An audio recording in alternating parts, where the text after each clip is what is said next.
నమస్తే. నేటి బోధన. అంతరంగంలో ఏమి ఉందో దానితో నిలవండి. శ్రీ అమ్మా భగవాన్.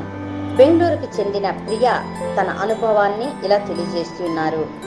నేను నా అద్భుతాలను చెప్పలేనంత ప్రేమతో, కృతజ్ఞతతో పంచుకుంటున్నాను. మార్చి 13, 2020 సంవత్సరంలో నా భర్త, నేను నవగ్రహ హోమం కోసం మా కొడుకు ధ్యానంతో పాటు సత్యలోక ప్రయాణం ప్రారంభించాము. అరగంట తరువాత కారు కంపించడం ప్రారంభమైంది. స్టీరింగ్ వీలుపై నా భర్తకు అదుపు తప్పిపోయింది. చాలా విచిత్రమైన, భయానకమైనది ఏదో జరగబోతుందని మాకు తెలుసు. నేను శ్రీ అమ్మా భగవాన్లను మమ్మల్ని రక్షించమని పిలిచాను.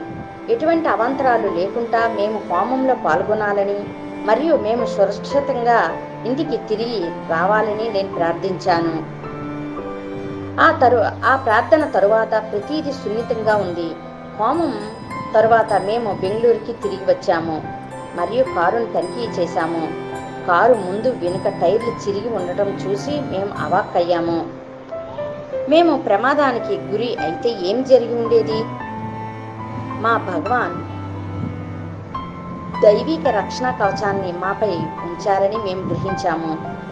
నా హృదయం కృతజ్ఞతతో ఆనంద బాష్పాలు జాలువారాయి. మన అమ్మా భగవాన్ మనల్ని ఇలా ఎన్నిసార్లు ప్రమాదం నుండి రక్షిస్తున్నారో మనకు నిజంగా తెలియదు.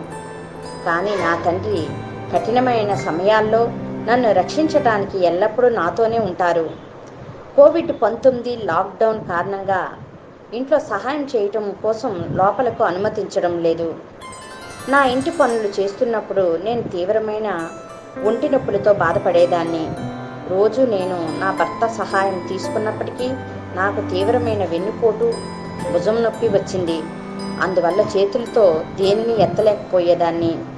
కొన్ని సమయాల్లో నా బాధను భరించలేక నాకు ఆత్మహత్య ఆలోచనలు కూడా వచ్చాయి.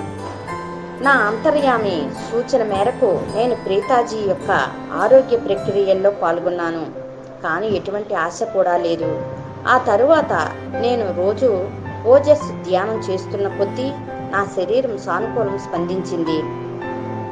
నా ఆరోగ్యం అభివృద్ధి చెందటం చూడటం చాలా అద్భుతంగా అనిపించింది. నా దైవం నాపై వారి ఆశీర్వాదాలన్నింటినీ కురిపించారు. ఇప్పుడు నేను నా శారీరక మరియు మానసిక బాధల నుండి విముక్తి పొందాను. నేను సంపూర్ణ ఆరోగ్యంగా ఉన్నాను మరియు ఎవరి సహాయం లేకుండా నా పనులన్నీ చేయగల సామర్థ్యం కలిగి ఉన్నాను. ఆరోగ్య ప్రదాత శ్రీ అమ్మా భగవాన్లకు కృతజ్ఞతలు తెలియజేయటానికి ఏ మాటలు సరిపోవడం లేదు. మా జీవితంలోని ఇంతటి ఆశీర్వాదాలన్నిటికీ ప్రసాదించినందుకు ధన్యవాదాలు.